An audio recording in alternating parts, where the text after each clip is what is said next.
Class 11 applied maths का taxation income tax का एक क्वेश्चन करेंगे। In financial year 2019-20 Mrs Sumita age 62 years है, तो यहाँ पे सीनियर सिटीजन वाला अलग से टैक्स स्लैब होता है, वो हम करेंगे। मैं आपको दिखाऊंगी भी कि क्या क्या है। Annual income was 7,58,000 exclusive of HRA, तो उनकी ग्रॉस इनकम थी 7,58,000। सबसे पहली चीज तो याद रखो कि किसी की भी ग्रॉस इनकम हो, कितनी भी हो, एक स्टैंडर्ड डिडक्शन होता है 50,000 का, वो माइनस होना ही होना है। तो यहाँ से 50,000 का स्टैंडर्ड डिडक्शन माइनस हो जाएगा, तो 7,88,000 आ गया। उसके बाद है she deposited ₹7,500 per month in GPF, 23,400 per half year in LIC, and she purchased NSE worth ₹25,000। तो पहले यहाँ तक का ये जो है अंडर सेक्शन 80C के अंडर, इसके अंडर डिडक्शंस मिलते हैं।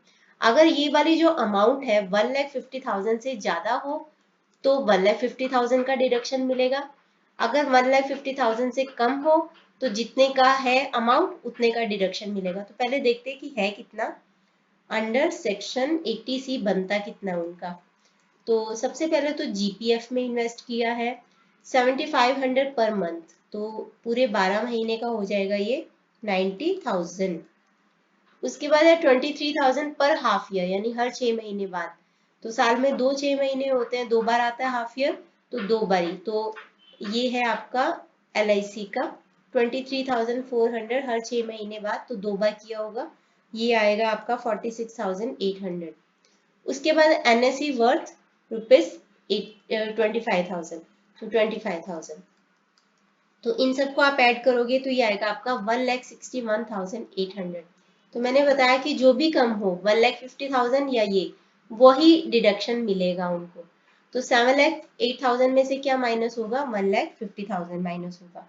कि सिंस आप लिखोगे कि since it's more than deduction under section 80C is more than 1,50,000, so 1,50,000 will be deducted। तो इनकम अभी आएगी, इनकम 7,08,000 में से अभी माइनस कर दो 1,50,000 को पहले तो माइनस किया इसको 7,08,000 में से,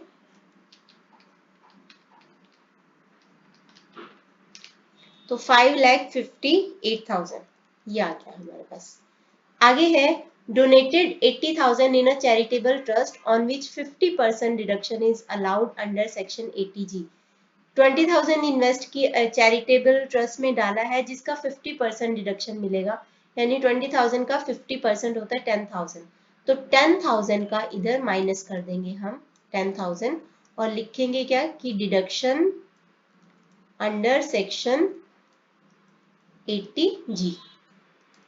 तो अभी उनकी ये जो बन गई, ये बन गई टैक्सेबल इनकम। आप देखते हैं कि टैक्स कितना है, सीनियर सिटीजन है तो उनका अलग टैक्स स्लैब है। मैं आपको एक बार दिखा देती हूँ कि क्या है। ये है ये सीनियर सिटीजन वाला, तो उनकी इनकम है 5,48,000। तो 48,000 तो इधर आता है 5 लाख से लेके 10 लाख वाले स्लैब में।